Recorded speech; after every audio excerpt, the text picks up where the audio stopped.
The book of Job will teach you how to literally find the keys to happiness. No one is certain when the book of Job dates to exactly or where it took place. Some chronological Bibles put Job right after Genesis, and the general consensus is that the book takes place somewhere between the 7th and 4th centuries before Christ. Now Job is a baller. He's rich out of his brain, he's got a big family, and his wife is a total smoke show. So, Satan tells God that he thinks he can make Job curse God. And the Lord said to Satan, "Behold, he is in your hand. Only spare his life." So Satan does every possible bad thing to Job with the exception of taking his life. His family dies, he loses all of his money, and he becomes sick. Job becomes what I like to call a theistic nihilist. Theistic meaning he believes in God, and nihilist meaning he believes that ultimately nothing matters.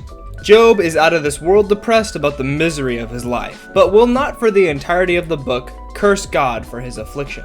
There are about 40 chapters in the middle of Job that most Bible study leaders skip over, but they're absolute gold.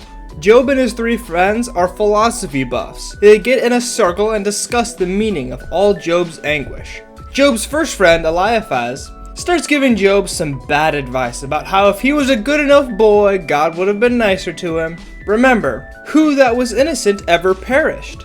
Job disagrees with Eliphaz. That's when Job's other buddy from the philosophy club chimes in, Bildad. How long will you say these things, and the words of your mouth be a great wind? Bildad essentially calls out Job for pulling excuses out of his butt. If you will seek God and plead with the Almighty for mercy, if you are pure and upright, surely then he will rouse himself for you and restore your rightful habitation. This is a common accusation among spiritually immature Christians to this day. If you really meant what you said when you repented, and really meant in your heart, your prayer, and really meant it when you sang worship songs, then God would do stuff for you. Despite the disgusting pit of self-pity that Job was loathing in, he still saw that Bildad's advice was literal dog water. Bildad's philosophy was wrong the second he started talking about getting God to do stuff that he wants. That's when Job's third friend, Zophar, adds his 2 cents. For you say, my doctrine is pure, and I am clean in God's eyes. But oh, that God would speak and open his lips to you, and that he would tell you the secrets of wisdom, for he is manifold in understanding. Know then that God exacts less of you than your guilt deserves.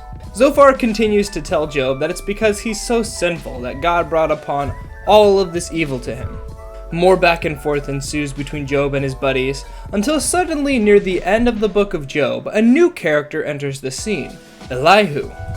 Now Elihu had waited to speak to Job, because they were older than he, and when Elihu saw that there was no answer in the mouth of these men, he burned with anger. And Elihu, the son of Barachchal, the Buzite, answered and said, I am young in years, and you are aged. Therefore I was timid and afraid to declare my opinion to you. I said, let days speak, and many years teach wisdom. But it is the spirit in man, the breath of the Almighty, that makes him understand. It is not the old who are wise, nor the aged who understand what is right. Therefore I say, listen to me, let me also declare my opinion. This saying by Elihu is a reflection of what the Apostle Paul would later teach his student Timothy.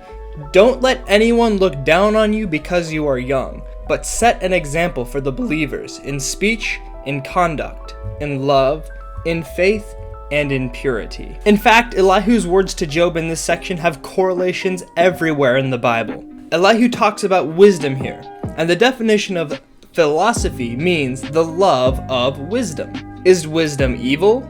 No. God gave wisdom to Solomon. The love of wisdom is evil, loving the creation as opposed to loving the Creator. Paul also writes in Colossians to love Christ and not wisdom. See to it that no one takes you captive by philosophy and empty deceit, according to human tradition, according to the elemental spirits of the world, and not according to Christ. Elihu continues to stress this in Job. It is the breath of the Almighty that makes him understand. In Genesis, Pharaoh has a dream and he summons Joseph to interpret it. And Pharaoh said to Joseph, I have had a dream, and there is no one who can interpret it. I have heard it said of you that when you hear a dream, you can interpret it. Joseph answered Pharaoh, It is not in me.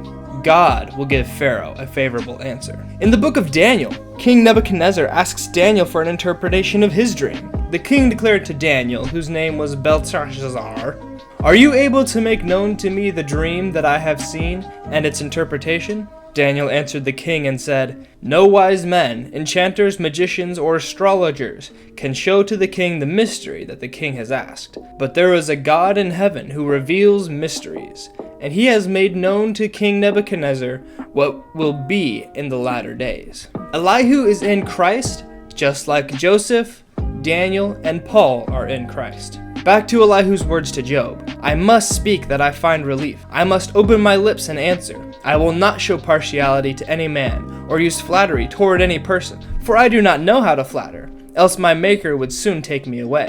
I sinned and perverted what was right, and it was not repaid to me. He has redeemed my soul from going down into the pit, and my life shall look upon the light. Behold, God does all these things, twice, 3 times with a man, to bring back his soul from the pit, that he may be lighted with the light of life." Elihu explains to Job that God has given Job more than he deserves, even on his worst day.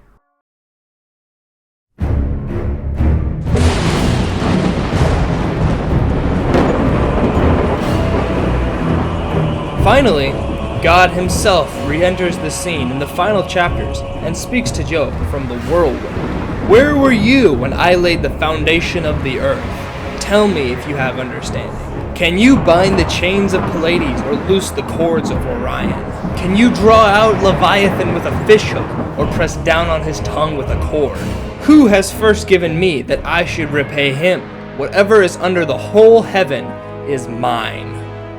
Quietly, and to the dismay of the prideful, the book of Job ties a bow on the secret to happiness. Deserving has got nothing to do with it. You don't deserve a family, a smoke show wife, or tons of money. And when you adjust your expectations to that, you can be happy every single day of your life. In chapter 42 of Job, God condemns the awful advice of Job's 3 philosophy buddies, who thought they were wise. But he spares Elihu from the same condemnation. In the end, Job gets all his money back and gets a whole new family. C.S. Lewis wrote this in his 1960 book, The Four Loves. "The doctrine that God was under no necessity to create is not a piece of dry scholastic speculation. It is essential. Jesus' death for the forgiveness of sins was just like the laying of the foundations of the earth. God was under no obligation to do either of those things for us."